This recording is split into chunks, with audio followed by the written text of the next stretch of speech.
Three, two, one. What's up, everybody? It's your boy Deric Durden, the speaker, coach, and author, here at the first episode of From a Sale to Success podcast. I have an individual here that is going to drop some gems, some jewels that you can take with you and use in your everyday life. If you would you please introduce yourself, Xavier? Hey, what's up, Deric, man? I appreciate you for having me here. I am Xavier Clark from Pine Bluff, Arkansas. Now resides here in the Dallas area, man. And I'm grateful that I can be here on your platform, man, just to share some experiences and help the people, drop some gems, some nuggets, man, to help the people succeed in life. I know you're gonna bring some value, man. Because we just recently had a conversation outside, man. You dropped some jewels for free that the average person will have to pay for. So I know that you have a good heart. You have it here in your mind, and you're willing to share and give to also do what you just said, give back and make other people successful. So if you would, let's just start off about your upbringing. How was your relationship with your parents? How was your upbringing? You said you're from Arkansas, right? Yes, sir. What did that look like for you? Man, so first off, Arkansas is very country. Yeah. It's not a lot. It's not the city vibes, it's just Arkansas. Right. I look at it as it's a place that has to, you have to have some stuff already built up, or it's just more of a chill place, to be honest. There's a lot of, from where I'm from, there is a lot of crime. So I did grow up around a lot of crime. I was halfway sheltered in some instances, but it's only so much that a parent or anybody can shelter you from. Whether you're going to school, whether you're going to the store, you're going to see something that probably wasn't done in the household that's being done out in public or that's doing out in your social life. Right now, social media, you see everything, whether it's Right. TikTok, Instagram, Facebook, wherever. Like there's a lot of places that you can learn some things from, good or bad. For sure.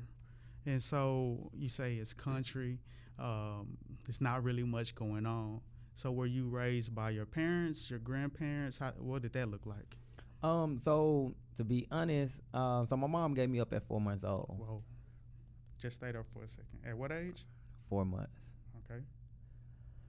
So it wasn't that I consider my parents, different other foster homes that I've been in. I have about 5 families that I really consider my family, and like my mom and my dad. Right. My mom gave me up at 4 months old. I met my biological mom, at 17 years old, Wow. a week before my senior year of high school, which was in 2010. Right.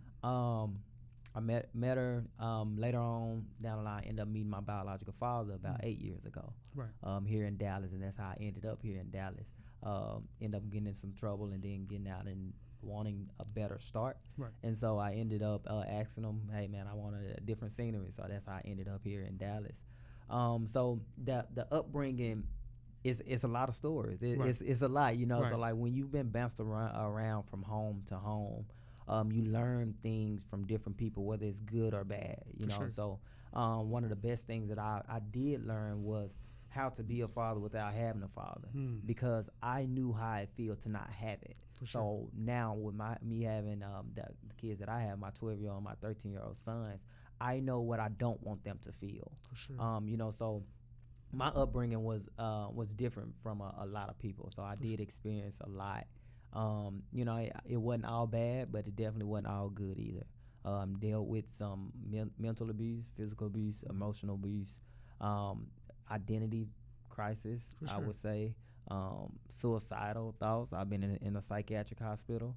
So like it had its ups and downs, and at that point I looked at it was more downs than ups. For sure. But it helped me become the man that I am today.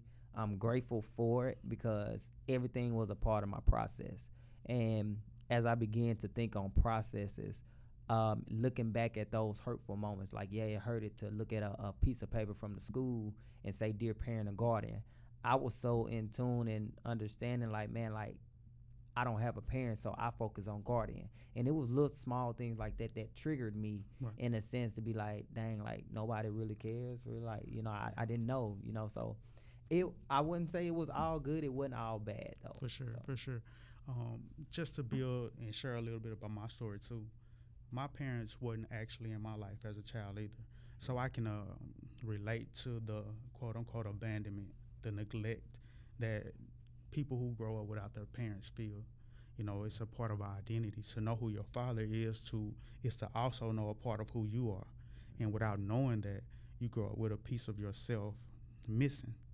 Right. But a part of your story, you said something about getting in trouble. And the name of this podcast is From a Cell to Success. So I'm not going to let you skip over that. What did that situation look like when you went to jail or when you was inside that cell? What led you there, and what did that look like for you? So my first charge, because I'm a 2-time felon. Okay.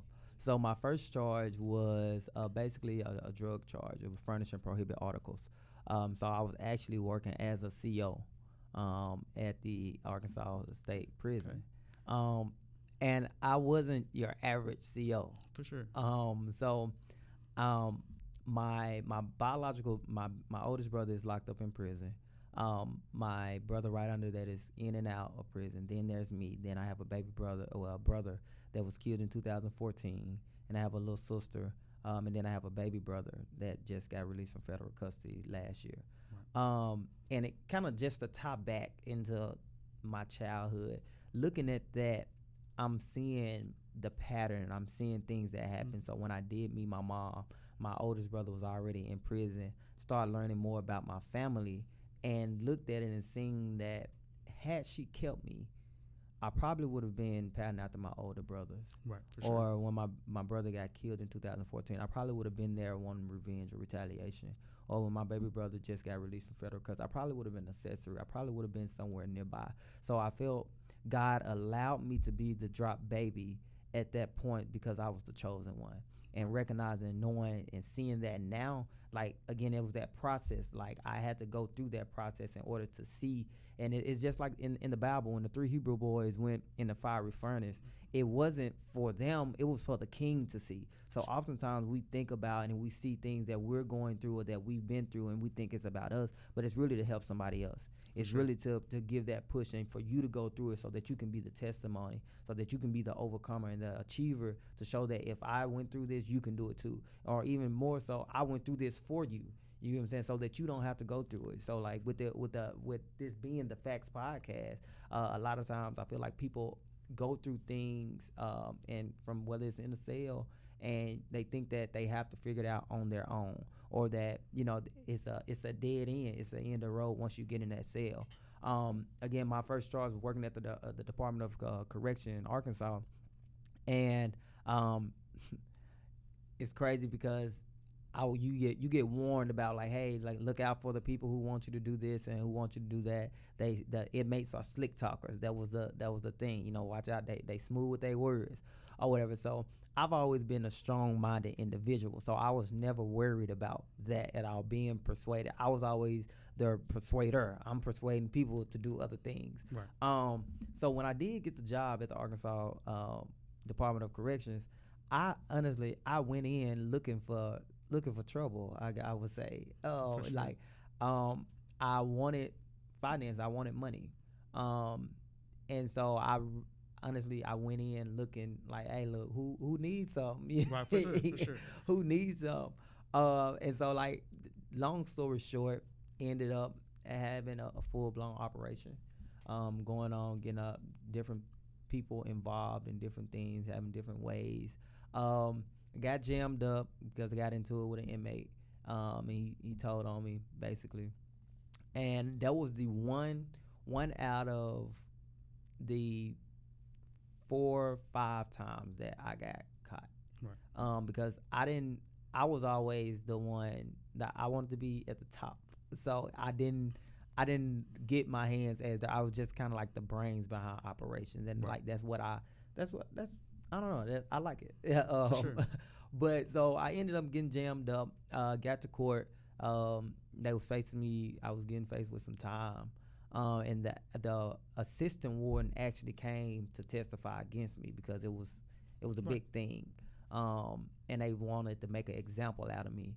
So they actually tried to charge me with a form of conspiracy. Right. But I ended up getting charged with furnishing prohibited articles. With that, I got it. I ended up getting a 5-year sentence, 5-year probation, 5-year suspended sentence. So I ended up doing 5 years on going 5 years on probation. But then I ended up during that time, I just spent a couple of days in jail during that time. But while I was on felony probation, I ended up getting into a domestic altercation, and that caused me to have another felony. So now I'm a felon on probation, catching another felony, and so they didn't look too. They wasn't proud of that, obviously. Right. And then I was on a suspended sentence, which means I'm on probation. Which the terms of it was, if I'm on probation, this suspended sentence could come back to hunt you, basically, if you don't do what you're supposed to do. I ended up staying about 4 to 5 months in jail fighting that charge. I ended up beating it. And so during that, and that was the time that I ended up relocating. Right. But like during that time, it really sat me down to be like, man, like this not it. Like I'm way smarter than this. Like I shouldn't. I owned up to my mistakes. I did what I did. I accepted it, and these are the consequences. But I don't want these to be the consequences. And if I remember saying a prayer like, God, if you get me out of this, like I'm gonna be good. Like I'm gonna be straight. Yeah. And I'm gonna do my best to get my life together. For sure. And so having those moments in that cell and just sharing cots and all that, sleeping on the floor at a point, the cold showers, having to flush every time you poop just to keep the smell down. Water, like it wasn't for me. Right, for sure. Like that's not the man that I am. That I wasn't comfortable there. And I don't see how some people are, but it just wasn't for me. And I knew there had to be a better way. I knew that this couldn't be the end of my story. This couldn't be the end of my life just because I messed up. Like all this other time I've been doing kind of good and all that, and now I wait till 20 years old to catch a felony. And now all my good deeds are gone or whatever. Right. Like I just knew that couldn't be it. But it was definitely an eye opener where I didn't want to live that life. I didn't want to do that. And so that was the first one. Then the second one, I'm here in the state of Texas, and I ended up catching 7 DWIs in 2 years. Ooh. 7 DWIs in 2 years, man. And it's strung with a lot of self things that I was dealing with, depression, just stressed out, things that I was going through. And it's not an excuse, but as I reflect back over it, I'm saying that played a part in the decisions that I was making. And it brought out a lot of character flaws. It brought out some things that I didn't know existed. And it caused me to be a person that I knew I wasn't. Like I became a monster in a sense. I would do certain things that was ridiculous, man. Like I'm ashamed to say that, and to be honest, like I'm embarrassed to a certain degree, but I'm vulnerable enough to accept it and to allow it to come out, because I understand that my story could be somebody else's story, and that could help them get to the next level. So then I end up here in the state of Texas getting. I was blessed on a lot of it. I end up getting 4 years of probation and 7 years suspended sentence. So it's been a journey. It's been a journey, but it's been worth it. It's been a process. I don't feel like anything that has happened was by surprise or it was just because or whatever. So it's a journey, man. And you touched on a lot of different things. I want to kind of talk about a couple of them. It doesn't matter if you were a foster child, if your parents weren't in your life. It doesn't matter what those circumstances are. We're going back to the message of from a cell to success. Mm-hmm. It doesn't matter what you've been through. It don't matter what you're currently going through. It's about where you're going. And once you decide and you make up your mind to go to a specific destination, all those things that were behind you, yes, they might influence, they might impact you to a certain degree, but they do not determine where you're going or how far you can go, because just like the law of gravity, it can hold you back, it can hold you down so far, but once you break that layer, once you break that barrier, an airplane can take off and go as high as it wants to once it breaks that barrier. And us as human beings, us as people, we can break those barriers. Yes, they might be gravitational pull, things that pull us down, a record, trauma, past experiences, but we still can take off. We can still soar. We can still fly to the destiny that we were born or purpose and placed here on this earth. Yeah. Another thing was the journey. The journey, like what you facing right now. I don't know what it is that some of y'all might be listening, what y'all might be facing. It might be a abusive relationship. It might be bankruptcy. It might be weight loss. It might be so many different things. But from a cell success is not all about a jail or a prison cell. It's about whatever you might feel caged in, your situation that might make you feel caged in. That does not have to define you. That does not determine who you are as a person. You still can get outside of that, no matter what that situation may be, and become the person you truly desire to be and live the life that you truly desire to live. And so now we done got past your childhood. We done talked about your prison, your jail experience. Now we getting from the cell, now we're going to success. Tell us about some of the things that you have accomplished since that situation. Since that situation, I am the proud CEO of Clark's Prestige Financial Solutions, Clark's Prestige Tax Solutions, Prestige Prosperity. I sell software, tax software. I have a mobile DNA company and a mobile real estate investor. And so that journey through it all, once you sitting there, man, and you think you done messed up and you don't know what's life after this. For me, it was almost like an awakening. It was like it was number God. Once I understood who I am and whose I am, my whole vision of me changed. I began to see myself like God sees me. Right. And it's not like how you see me or how the system see me or how the society sees me or whatever. I want to see myself like God sees me, and then that allows me to give myself grace to be able to say like, hey, yeah, we all mess up. Now what we gonna do when we now that we're here? Accept that it happened.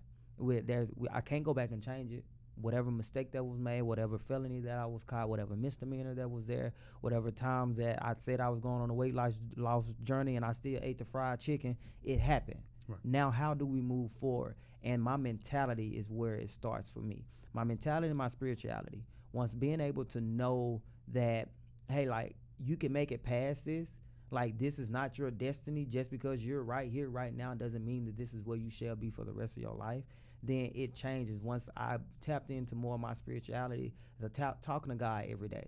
Like, for real, not just the foxhole prayers and not just the bull crap, like you just quick and out and like, nah, like, I really need you, God. Like, help me, like, show me, give me the signs to help me to understand who I am. I have a childhood trauma my identity, I didn't know who I was at a point. So like now understanding who I am and whose I am, it has helped me to be able to walk in purpose, walk in destiny, and to keep going and never stop to understand, like, if it was easy, everybody would be doing it, but I have to stay focused and stay motivated and disciplined enough to stay on task to do my God-given purpose. Not just what I want to do, but everything that I went through, it was for a reason. It was to help somebody else. My truth is setting somebody else free. And hopefully my truth is setting you free right now. My truth is being able to open up some doors and open up the mindset of you and knowing that you can do better. Don't let your past determine your future. That is not that. Yeah, you may have made a mistake. Yeah, you may have got off course, but that doesn't mean that this is the end of the road. And once we realize that this is not the end of the road and there's more to come, then we have no choice but to keep striving and keep going, because the moment that you stop, the gold mine was just one scoop next. Right. You know what I'm saying? So as we continue to proceed and we go and we run this race that we're in, we have to be consistent. And that's what it's, for me, is about being consistent about anything that I do. If I'm going to be consistent in prayer, be consistent about it. Don't stop praying just because things get good. You know what I'm saying? If I'm going to say that I'm going to make this the best, this life is going to be the rest of my life going to be the best of my life, then I have to walk like that. I have to talk like that. I have to speak like that. I have to think like that consistently, not like day in and day out, because it makes no sense to constantly be on a roller coaster. And what I mean by a roller coaster is one day you up, one day you down. If you know that you're going to go back up and you're going to get the courage or the motivation to go back up again, why you just won't stay your butt up?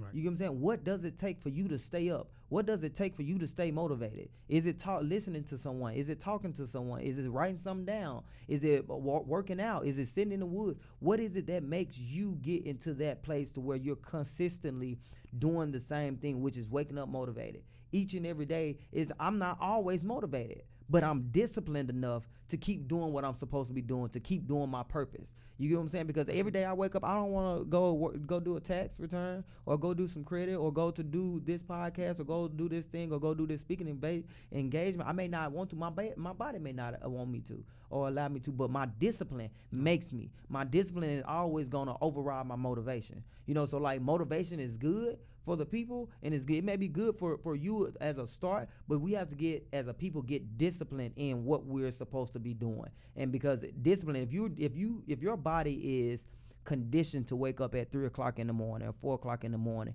then that's discipline within your body. Right. You get what I'm saying? If you wake up at 8 o'clock in the morning, you may seem off course and it may seem unnormal or whatever, and your body not used to that. You know what I'm saying? It's going to make you, because you have trained your body in some type of way to be disciplined in that area. So if we can take that same analogy and put it into our life to be disciplined enough to keep walking in purpose, although it may be hard, although it may seem stressful, although you run into a roadblock, it's never a roadblock. It's just a detour. Just find another way out. Find another way to solve this problem. Now, once you find that way, you able to share. Now, everybody thought it was one way. Now you got another way to solve the problem. Now it's two. Now you got a choice to make. You can go down this road. If this one don't work, let's go down this one. You know, and that's in life. That's what I was faced with.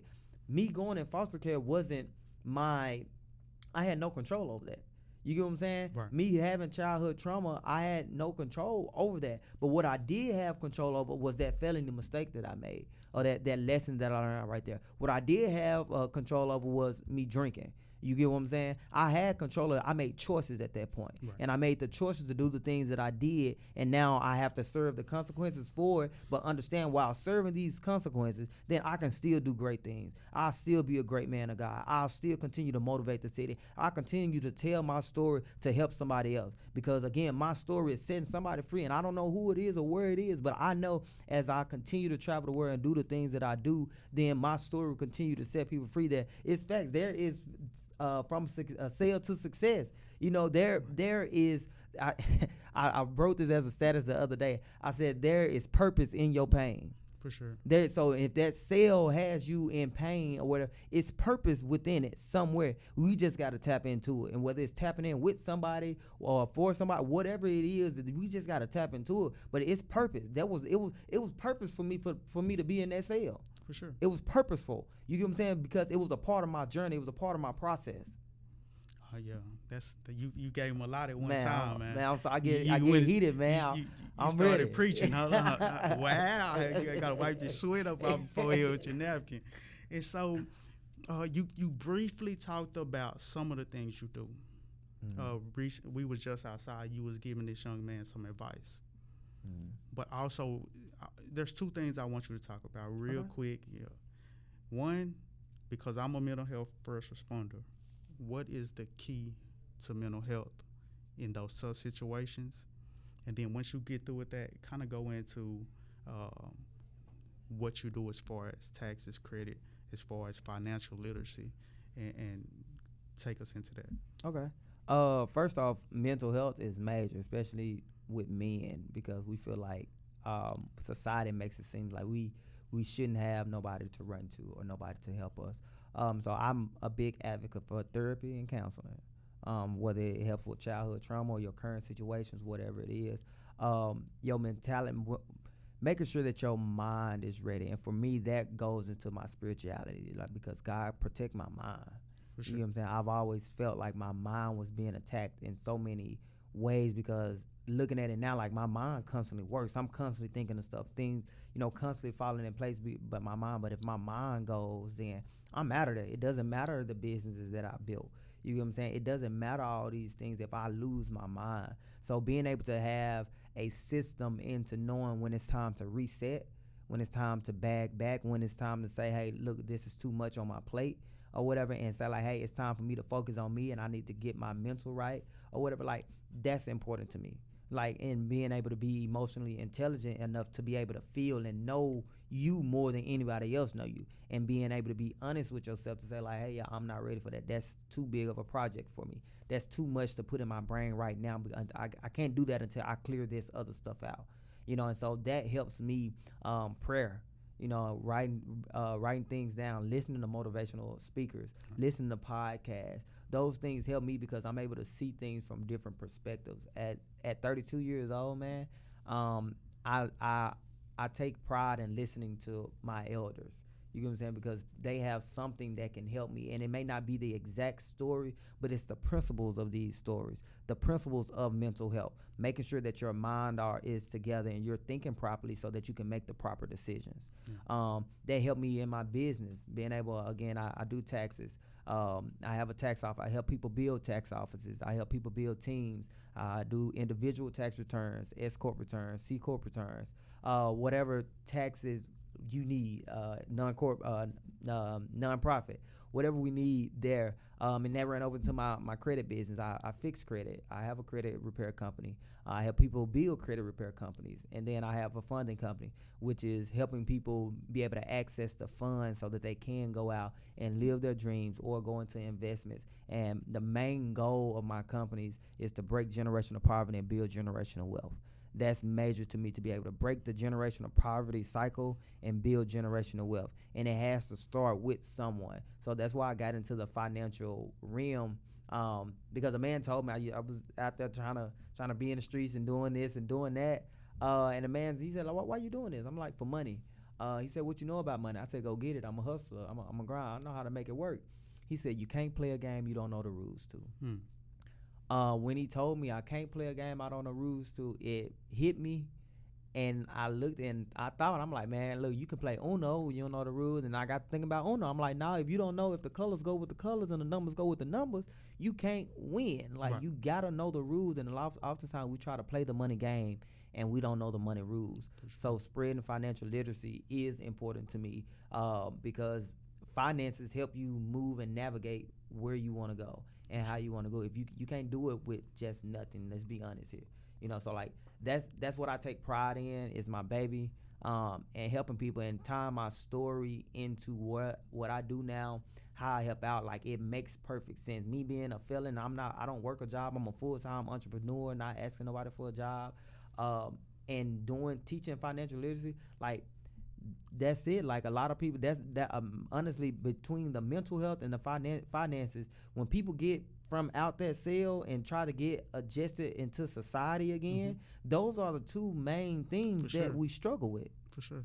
And, as quiet as it kept, everybody think a person gets out of jail and think like everything is still the same. No, things change. Within those couple of months that I was in there, things changed. For sure. Some people like some people that didn't like them at first, and now they didn't like each other. Like, it's a lot that and went on since I went in and I came out. For and sure. So if you put that on a wider scale, people that's been locked up for 5, 10, 15, 20, 30 years, you know what I'm saying? Like they have to get adjusted back to life. And so, like, yes, they need programs to help them get back on their feet. People that are felony-friendly jobs, or people that can help them get their credit together to be able to go and access finances to go into investment. Yes, they need guidance to some degree. And if you're not, as a felon and as a person coming out that cell, if you're not open to help, then you will fail. For sure. And what he has not told y'all, he just got off a plane this morning. He spent a whole week in the Bahamas on a cruise. So that is what his definition of success is: stepping away from his business, being able to regroup, and just come back and continue to step right back into the discipline that he lives in order to build his business.